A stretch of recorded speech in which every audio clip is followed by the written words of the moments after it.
Thanks so much for joining us today. We would love to know how God is using this ministry to touch your life. Please take a moment to send your story to marathonchurch.org/mystory. Also, if you would like to support this ministry financially, you can do so by visiting marathonchurch.org and choosing the giving option that works best for you. Thanks again for joining us, and we hope you enjoy today's message.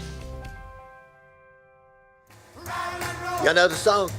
Shake, turn it up. Shake, rattle, and roll. Sing it with me. Shake, rattle, and roll. Woo. Y'all just like y'all went to a funeral. Are y'all good? We're going to shake, rattle, and roll today. That's actually the message title, by the way. Is that cool with y'all?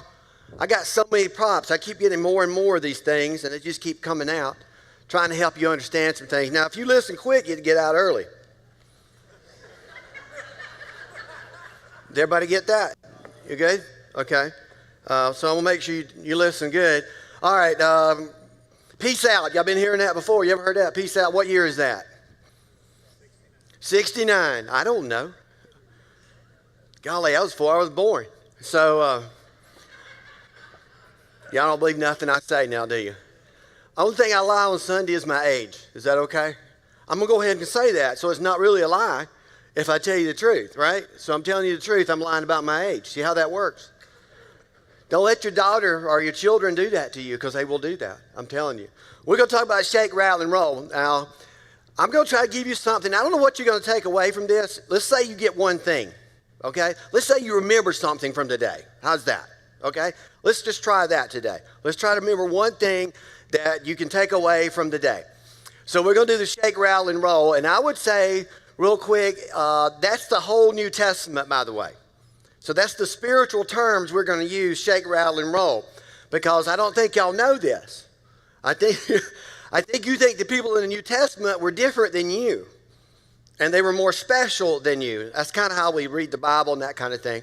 One of the things you need to know, if you were special to God, you were going to get it. And that's what happened, okay? So, but in a good way, but in a bad way for you, but in a good way for everybody else. You see how that works? So if you're going to get it, this thing keeps going in and out over here. You good? I don't know. Shake, rattle, and roll, baby. We're going with it. All right, a couple things. We've been talking about your life, talking about who's the thief in your life, because Jesus said he'd come to give us life and give it to us more abundantly, and you're basically the thief. You've been stealing your life. You've been making bad decisions. Let me tell you why this is happening. One of the things he talks about in the New Testament, why does God tell us not to do certain things, is a thought. The reason he does that, because life's going to bring enough pain, you don't need to add to it, okay? So a lot of times we just add to our pain and we think we know what's going on. And then the Bible just says, we can't predict the future, but God knows it. So he says, if you do this, you will die. But you still want to see if you can get away with it. You know how that works? And so we just kind of do things that really take away from our life. And we choose things that are bad. And a couple of things, the reasons why, is we want to be happy. Is that not right? Most of you?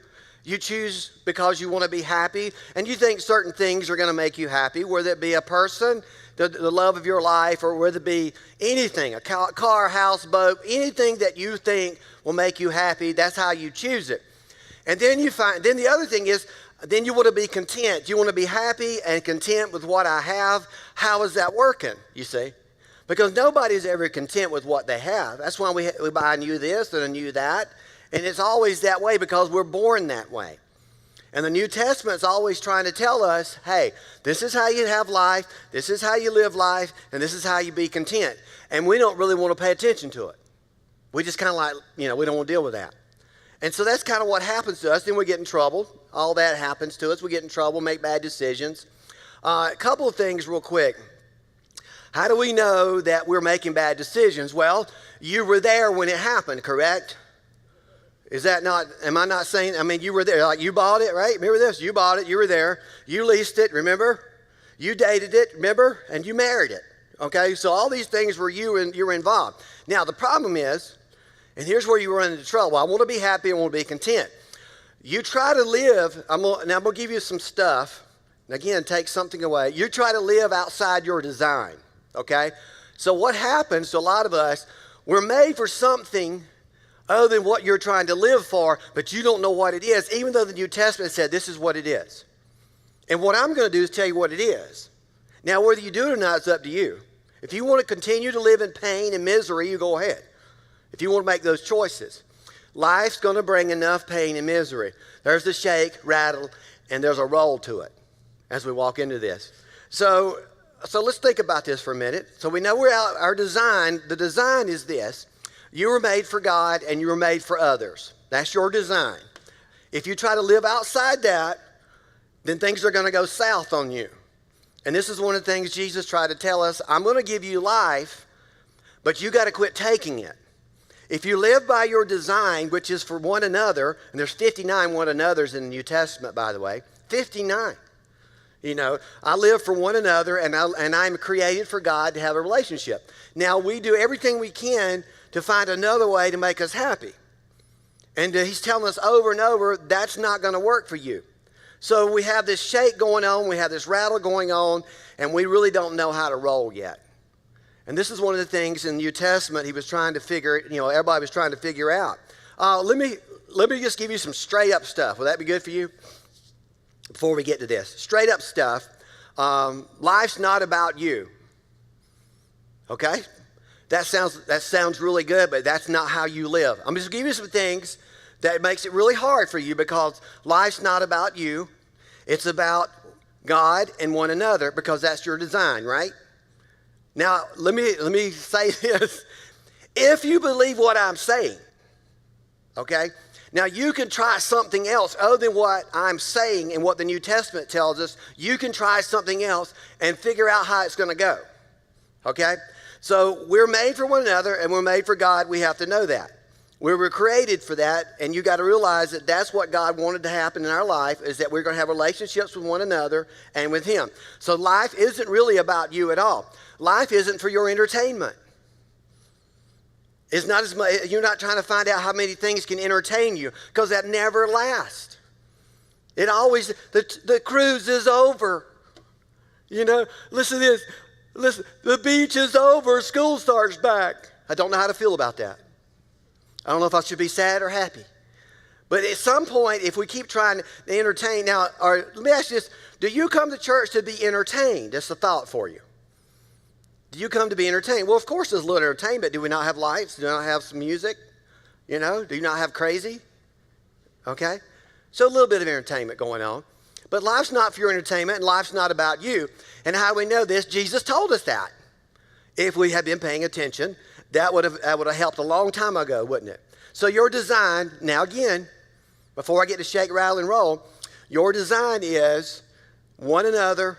Let's do this. God first, one another. Love God, love people. That's your design. Anything outside that causes problems for you, if you believe this. Now, you can do whatever you want to do. You can do that. What I'm going to do today is try to get you to see something through a different lens. It is a perspective thing in the New Testament, how to see things the way God sees them. That is a mystery for most people, okay? That is a mystery. I'm going to try to teach you. I do this in our runners classes. I do this with our runners as discipleship classes that we do here. I'm going to try to teach you how to see things in 3D. Because what you do is something goes wrong when it comes to the shake, and we'll talk about that. You just see what it is. What happens, have you ever tried the 3D picture? You remember newspapers? You remember the newspaper? They had a little 3D thing in the newspaper. And if you stare at it long enough, you can actually see the real picture. This is kind of what has to happen with you. If you stare at it long enough and you pay attention, you'll see what God's up to. But in the beginning of this, if you don't know what to look for, you're just thinking, oh no, something else went wrong. And so this is what happened in the New Testament over and over again. People had to get a perspective on what God was doing. The Apostle Paul had a great perspective on what God was up to. Part of the problem was that you're going to have this problem. It's never going to go the way you want it to. Is everybody okay with that? Because we spend a lot of time trying to make things go right. You ever notice that? We spend all our energy trying to make things go right. Okay? We don't have to make them go wrong. They can do that on their own. But trying to make things go right, we spend a lot of energy. And Paul kept saying, this is what I'd like to happen. This is what I'd want to do. And it never went his way. It never worked out the way he wanted it to. It was always about moving the kingdom for him and using his life to do that. If Paul is special, and we say Apostle Paul was special. He saw heaven, he saw God, he wrote half the New Testament. He's pretty special. But if you look at his life, you don't want to be special. Because what happened with him, I don't want to be special Ed in any way. Because what happened with him, shipwreck, snake bites, beatings, jail. He's special. You see, this is what's so hard for us to figure out when it comes to shake, rattle, and roll, that God's up to something even when you can't see it and you're looking at it and you got to stare at it for a while because it happens to everybody. And so you have to think about that as I'm looking at my life, I'm looking at things happen. Do I know what's going on? Imagine this. Let's just do something crazy. Let me tell you a story. You want to tell you a story? Imagine this. It's 3 a.m. in the morning. A 4-year-old comes to bed. I'm going to say a word. I want y'all not to be offended, okay? The word's going to be poop. Is everybody okay with that? I know you don't usually hear that in church, so I just go ahead and say, I'm just telling you what they said. Is that good? So the 4-year-old comes to bed at 3 a.m. You're getting that, and the 4-year-old smells like poop. Now, have y'all had this happen yet? So the parent thing is to clean up the child and figure out what's going on. Well, the poop happened to be on the feet. And so the poop's on the feet. So the parent's thinking, well, here's what you want to do. I'm just going to clean up the child and I'm going to bed. Okay? I really don't want to know how it got there. You know what I'm saying? So the guy decides, okay, I've cleaned up the child. I probably need to go figure out how it got there. So he goes downstairs and he starts walking across the carpet and he feels something real gritty on his feet. And it smells really bad. And he's trying to think, what has just happened? Now, they do have a dog. So the dog decided to do something they hadn't done before. It decided to poop in the house. And then it happened. Then the Roomba got started.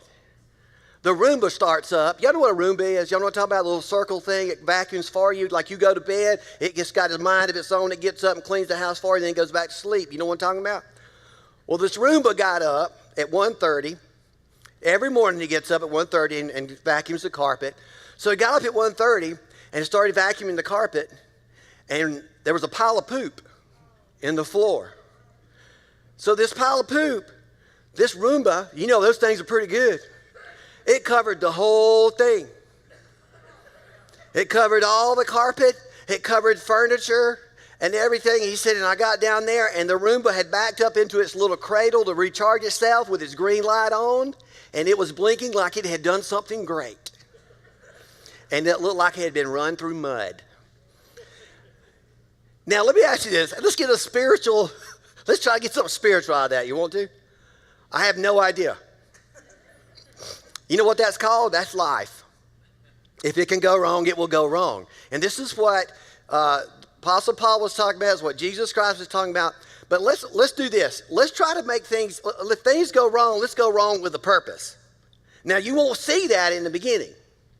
You won't see that in the beginning. So we have this shake going on. One of the things that's going to happen to you is there is going to be a shakeup. It's going to come for you. That could have been like, okay, there's poop in the floor, and I got to clean it up. And you might want to get so spiritual, you want to say, well, God, what are you trying to tell me? Take the dog out. You see what I'm saying? We get really so deep into, like, what's God, take the dog out, okay? My car's out of gas. What are you trying to tell me? Put gas. You see, I think we get all this.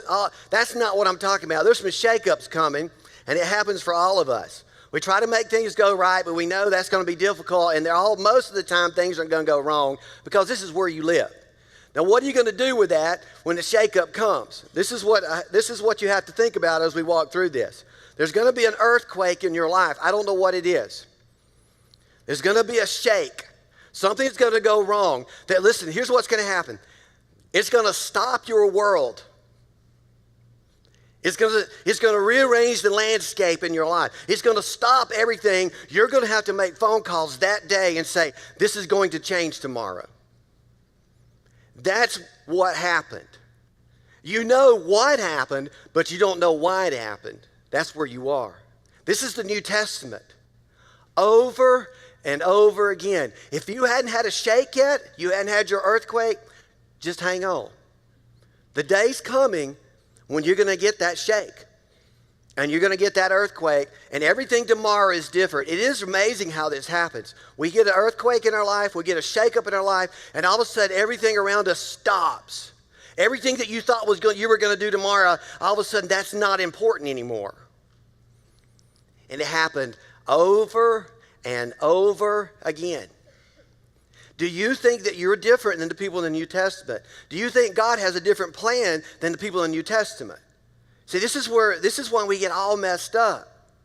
God, if you love me, this wouldn't happen. No, it happens because I do love. You just can't see it, and you got to be careful with that. So we have a shakeup that happens. We have the earthquake that comes into our life, and then we have this guy named Paul that begins to write stuff. Okay? He begins to write stuff that doesn't make any sense. Y'all ever notice that? You know, I can do all things through Christ who strengthens me and that kind of thing. We'll read that in just a minute. He starts talking about stuff, and he starts writing about joy and how to have joy in difficult circumstances. You ever got there? If you have your earthquake, you'll know what I'm talking about. But right now we have an earthquake. We have a shakeup. This is not the way I thought it was going to go. I did not know this was going to happen. And all you know is what happened. You don't know why yet. But we're just shaking. We're trying to figure out where this thing is going to land. So Apostle Paul is doing the same thing. Apostle Paul is in prison writing Philippians, one of our favorite verses of books in the Bible. Philippians 1 is where we'll take everything out of today. And so he gets into Philippians 1, and a church helped him. And here's what he wrote. I'll give you the verses. This is not on the screen yet, but I'll give you the ones. I thank God every time I remember you in all my prayers for all of you. I always pray with joy. This is prison. Don't raise your hand if you've been in prison, but probably not what you want to write. Because of your partnership in the gospel from the first day until now. Here's Paul's idea. Paul's going to go to Rome. He wants to preach. He wants to be an evangelist, okay? That's what Paul wants. Paul got put in prison rather than being an evangelist. So God had another idea, a better idea. He's being chained to a Roman guard. He gets to preach the gospel every day to a different Roman guard on the hour, all the time. But he's in jail writing this book saying, hey, everything's great. Everything's wonderful, you know. And so you think, well, if he is special and God does that, then what is he going to do with me? I'll tell you what he's going to do with you. Let's go back to your design. Remember, you're made for God and you're made for one another. God's in the business of moving the kingdom, and you happen to be in it. You have to decide how it's going to work. And he said in verse 6, be confident of this very thing, that the God that began a good work in you will continue unto the day of his coming.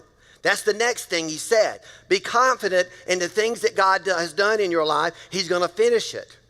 You know where I got that verse? You know where? Listen, some of these verses are going to stand out to you because of the earthquake. Do you have a verse from the earthquake? You remember that? I'm in school, believe it or not, in 1979. Y'all can figure it out. I'm graduating high school in 1979. We are at our state championship basketball game. We had lost it the year before. We worked really hard over and over and over. And I kept thinking, oh, God, please, this is it. You know, we got to do this. And it's my turn to do the Bible study, by the way. I'm in Columbia, and it's at this college, and I'm having to do this Bible study before we go out, and I'm going to give out the speech. We're going to give the speech. And I ran across Philippians 1:6. Be confident of this very thing, that the God who began a good work in you will continue in the day of his coming. I went, I like that verse. So I went in there, and I said, be confident, boys, we're going to win. And I read the verse. Well, we won. Now, I'm glad that turned out pretty good. You know, sometimes, you know, you read verses that didn't work out, but, you know, but this one worked out. Here's what it looked like. I'll just raise this up for you. This is what it looked like. This is the actual net. My dad, I'm holding the net. Dad's giving me scissors in the annual to cut down the net. And this is where I learned about Philippians 1:6. Okay? It wasn't a crisis. It wasn't a crisis. It was happened to be something at that moment, in that time. And this is where you got to come in. Somewhere you got to have a shake verse that says, this is what's going to happen. This is what God's going to do. God's going to rearrange your landscape every time so that you can see him and see others. If you stay the way you are, listen very carefully, and there is no shake, you will not care about others. You will not do but what you're doing now, because without pain, there is no change. Has everybody got that? So I signed up to be a Christian, and I signed up to move the kingdom, so God's shaking me, and he's going to shake you. Are you mad, though? We haven't got to the rattle yet. Most people get mad when it happens. You have a new view with a shakeup. You have a new view with an earthquake. I'm seeing things differently. Remember what happened? Bang, everything just changed. I'm calling the schools. We're not going to be there tomorrow. My calling work. Something happened. Without the shake, you won't see any of that. Listen, I'm not saying any of this is easy. Okay? But if you go back to what we just said, is life about me? Or is it about moving the kingdom? He's thinking it's moving the kingdom, and he's going to use your life to do it. And you're going to have a shake. And you're going to have an earthquake. And you're going to get really mad. Because these things don't happen to me. They happen to other people. Did you sign up for this? Yes, you did. If you're a Christian, you signed up for it. God's going to take everything that goes on in your life, and he's going to move the kingdom with it. And some of the things that he's going to do, you're not going to get. Not right away. Keep staring at it. Keep looking at it. Pay attention. That's what he wants us to do. So we get to this part, and then we get to the rattle. Let's do this. Then we get to this rattle. The shake is, we know what happened, right? We know what happened. This happened, this happened, this happened. And then we want to find out the details. This is how we do. We want to find out the details of how we got here. Because we don't like the earthquake, and you're kind of trying to learn from that we don't want to do this again. Now, some of this is not your fault. You're in the middle of a storm, in the middle of an earthquake, and you didn't do it. Is that fair? Oh, by the way, did I mention life's not fair? Did I throw that one at you? I forgot to tell you that. You know who said all this? Jesus. I don't know why you think that it's going to be fair, or life is about you, or you're going to be entertained and everything is going to go smooth. I don't know why we do that. So we got to the shake part and we figured out, oh my goodness, this isn't the way I wanted it. Paul's the same way. He's in prison, by the way. He's always looking to go home, though. I'm not looking to go home right now, okay? I'm really not. Football's on the way. I'm going to hang out for a while. And so you say, that's crazy. I did crazy. Is there going to be a shake of my life? Of course there's a shake. I have shakes all the time. Sometimes it's the vacuum cleaner, and sometimes it isn't. And then you get rattled. Then here's what happens. Watch this. Then we get rattled. God, are you there? Are you there? Do you hear me? Who's going to help me? I thought this wasn't going to happen. Did you really? Did you really?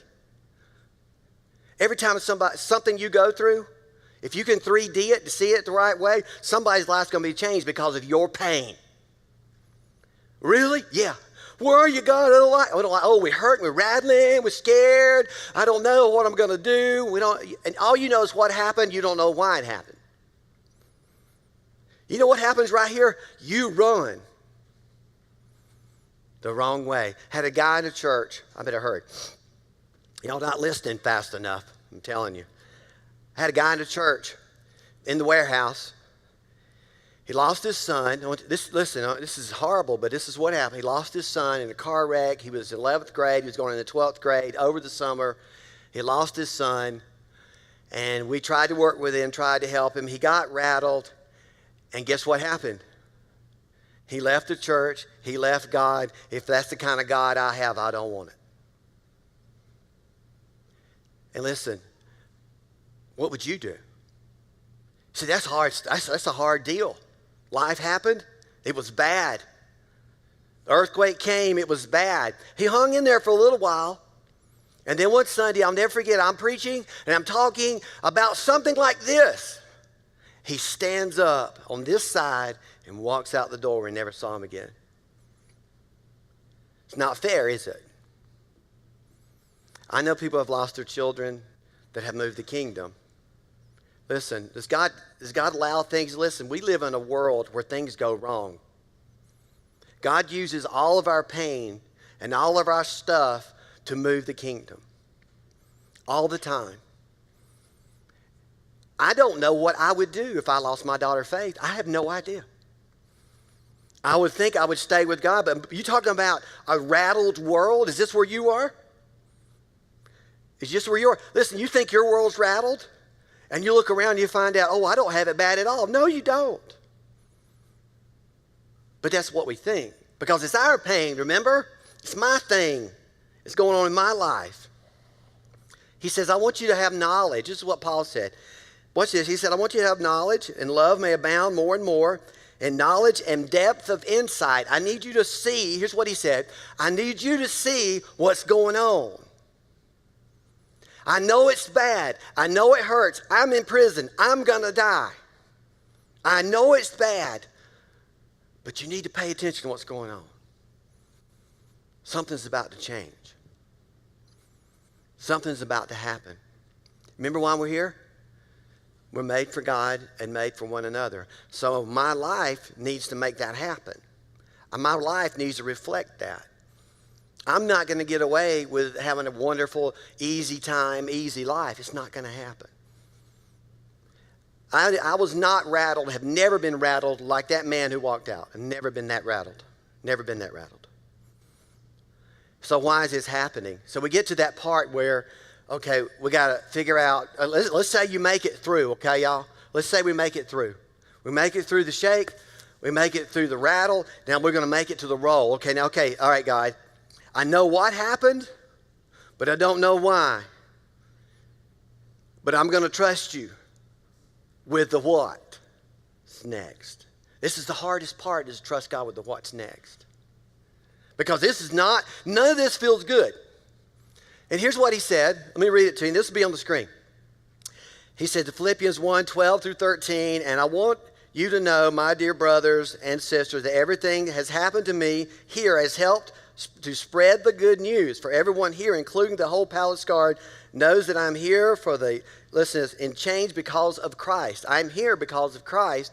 And in that word spread, if you go to another translation, it'll go to advance, which is a military term. Listen to this. Listen very carefully. He said, I'm here to advance the gospel, and so are you. Listen very carefully. Here's what it means. A calculated, thought out plan of what I'm going to do with you and in all your mess so I can move the gospel. Do you like it? Boy, this is tough, isn't it? This is hard stuff. This is not for the weak. This is for the mature. So let me ask you this. Are you willing to go through whatever it is in order for other people to find Jesus Christ? That is a question. He said, for me to live is Christ, to die is gain. That's what he wrote all this. He said, this is what I'm talking about. For me to live is Christ, and die is this. He said, then you take everything I got, you take my life, my last breath, and you move the kingdom with it. Are we different? It's how we see how things go. We have to understand what God's up to. He's going to take your pain. It's going to be somebody else's gain. Are you willing to go there? That's the hardest thing that you'll have to deal with. My design, the way God created us, was for him. He wanted a relationship with us, and what happened was this sin thing. This is why we have the shake, rock and roll, all this stuff has to happen. This happens because of sin. So we shake up, we get rattled, and we roll. This is all because of sin. So I have a relationship I want with you. Sin messed it up. Send Jesus Christ. Take care of your sin so we can have a relationship, so you can have a relationship with other people. Because it's about God, about other people. And for a Christian to say this, listen to this. For a Christian to say this, you take my life and you do whatever you want to do with it. in order for other people to find Christ. How hard is that one? You mean, well, let's go with cancer, lose a child. I mean, whatever it takes. I mean, this is hard stuff. And I watch some of you, and I hear some of you, you say, God, you do whatever you want to do in my life. Really? Really? You see how that works? This is how he works. There's a shake coming, there's a rattle coming, and then you're going to roll, and people are going to find God. Apostle Paul rolled his head all the way to the end. And he kept begging God to let him go home, by the way, because he couldn't wait to get there because he'd seen it. He couldn't wait. Now, I want y'all to stand with me. I want to do something, if you would. Some of you are in this, I don't know where you are, but all of us in this room are in one of these three. You know what I'm talking about? Because you don't get really a whole lot of relief most of the time. It just keeps coming because we live where we live, and God's trying to do something new and do something to move the kingdom. But you don't like it, and I get it. I don't like it either. When there's pain in my life, nobody chooses pain over peace. Nobody chooses pain over peace. God, make me hurt for the kingdom. Nobody's going, why would you pray for such a thing? So we're in one of these. Some of you are getting into a shake. You just got the news. Something happening. Some of you are in a rattle part right now. You're rattling around like, oh God, where are you? I need you. I can't see. This doesn't make sense. I know what happened, but I don't know why. And then some of you have a story already that says this is what God has been doing with my pain. That's the New Testament. That's the New Testament. So here's what I want to do. All of you bow your head if you would. Now some of you need this today. You need some encouragement, okay? Everybody's head stay bowed. Okay, now here's what I want to do. If you would like to pray with me down front, some of you right now are in that shake part. God, oh, I don't know what's going on, the rattle. Where are you? You need to know that God is with you. You need to know that. So if you would like to pray with me, I'm going to ask you to come down. Roy, if you'll come on out here. If you would like to pray, come on down. Let's pray together. Anybody? Anybody wants to pray? You need to hold on and hang on. Hold on and hang on. Anybody? Give you a chance to come on down.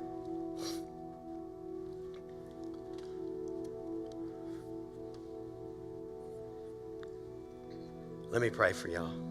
Pray. Lord, I pray your Holy Spirit would be with us. There's a whole lot of life out there, and a lot of things are going to happen. I pray that we will be strong enough to remember that you're using our pain for other people's gain. I pray we won't give up. I pray we'll stay the course. I pray we'll hold on. So, Father, I thank you again for what you have given us and the hope that we have one day we will see you. In the meantime, help us move the kingdom. Help us to see what you see. In Jesus' name I pray. Amen.